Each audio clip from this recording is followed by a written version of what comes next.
সূচক স্ট্যান্ডটা যেটা থাকবে সেটা এখানটা আর এখানে রেখে এই দুটো এরকম মানে সূচক স্ট্যান্ডের হাতে এখানটা এখানে যেন টাচ করে থাকে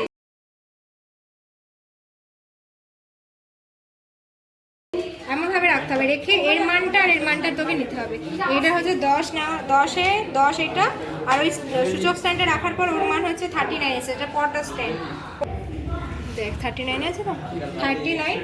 এটা হচ্ছে ডি দূরত্ব 39 মাইনাস 10 করতে হবে মানে R2 মাইনাস R1, মানে পর্দা স্ট্যান্ডের থেকে বস্তু স্ট্যান্ডের দূরত্ব বিয়োগ করলে এটা ডিটা বেরোলো। এবার ত্রুটি কতটা হয়েছে, এটা হচ্ছে আমাদের ইয়েটা মেন হচ্ছে সূচক স্ট্যান্ড, সূচক স্ট্যান্ডের এটা হচ্ছে মানে ল্যামডাটা হচ্ছে ত্রুটি মানে -2 সেন্টিমিটার আমাদের ত্রুটি বেরিয়েছে আর কি। এবার সেকেন্ড টেবিলটা উত্তল লেন্স, এখানে উত্তল লেন্স অলরেডি ফিট করা রয়েছে। এবার হচ্ছে এটাকে এটা 10 সেন্টিমিটার নেওয়া হয়েছে, 10 সেন্টিমিটার হচ্ছে 4 গুণ মানে 40, 40-এর থেকে বেশি নিতে হবে। তোর এখানে নিয়েছি আমরা 50 নিচ্ছি ফার্স্টে, 50 নিয়েছি, ওকে 50 নিয়েছি, দেখ হয়েছে হয়নি দেখ ভালো করে, আমি এখান থেকে নিচ থেকে দেখছি তো 50-এ ফিট কর, 50 হয়েছে। এবার 50-এ নেওয়ার পর এটাকে সরিয়ে সরিয়ে এবার হচ্ছে এইটা হচ্ছে ক্যালকুলেশন করতে হবে, এই টেবিলটা এই দুটো বাদ দিয়ে এখানে দেখবো এই যে লেন্সের প্রথম অবস্থান, লেন্সের প্রথম অবস্থানটা এটাকে সরিয়ে সরিয়ে এখানে হচ্ছে বড় হবে, এটা হচ্ছে আসছে না, এটা যত বড় করা হবে তত বাড়বে, এটা শুনছি না।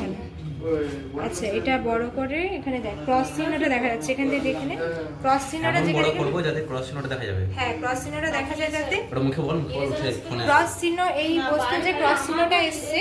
এই বস্তুর ক্রস চিহ্নটা পর্দায় দেখা যাবে, পরিষ্কার দেখা যাবে, একটা এই গাছের দিয়ে এটা এখানে দেখা যাচ্ছে না বাদে, সেই এখানে নেওয়ার পর এখানে যে মানটা এসছে এর যে মানটা এর মানটা হচ্ছে নেব, লেন্সের প্রথম অবস্থানের মান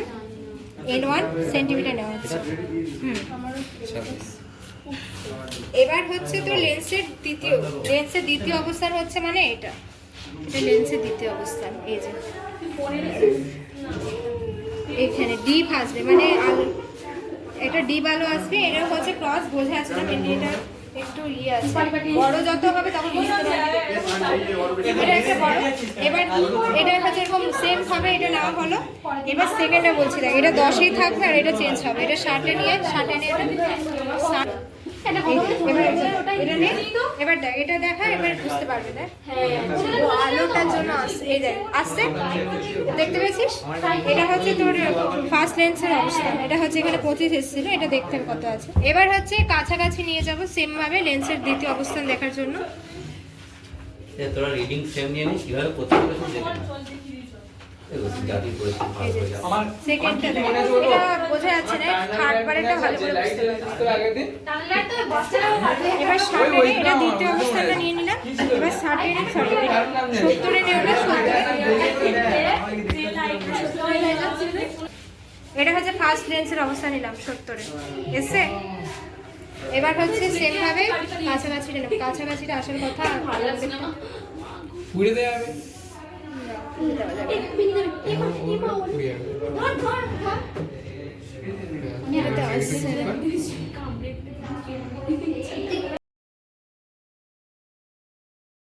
এটা দিয়ে তখন করছিলাম, এটা হচ্ছে তোর উত্তল লেন্স মানে হচ্ছে কি বললাম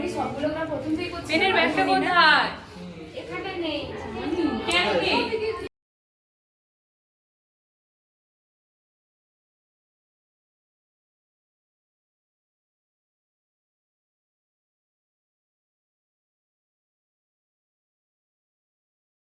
ফার্স্টে দুটো লেন্স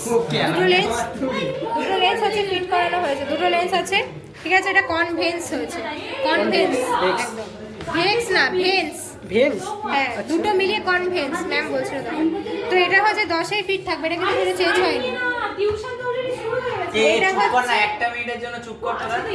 10-এ, এটা যেহেতু 10-এ ফিট, এটা যেহেতু দুটো লেন্স নেওয়া হয়েছে, প্রত্যেকটা লেন্স একটা লেন্সের জন্য এটা হয় 4 গুণ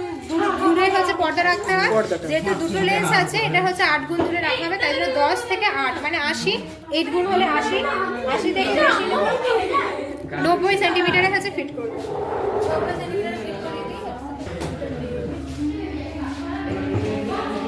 এটা হচ্ছে 90-তে এখানে ফিট হয়েছে, এখানে দেখ একবার চেক করে জানার তারপরে সেম ভাবে করা হবে, সেম হচ্ছে চেঞ্জ হবে, মানে একবার কাছে আনতে হবে, কাছে এনে কি দেখতে হবে? কাছে এনে এখানে হচ্ছে এই ক্রস চিহ্নটা যত দূরে যাবে তত পড়বে, এটা ক্রস না, এখানে দেখ এটা হচ্ছে পরিষ্কার পড়েছে, এটা এখানকার একটা মানে প্রবলেম আছে তার জন্য, তো ওটা হচ্ছে এরকম পড়েছে, মানে হালকা একটা ডার্ক লাইট বেরোবে, তারপর আবার কাছে আনতে হবে, দূরে নিয়ে যেতে হবে নাকি? হ্যাঁ দূরে নিয়ে যেতে হবে, একবার কাছের অবস্থান আর একবার দূরে। এরকম ভাবে তিনটে মাপ নেবে, 90, 100, 110।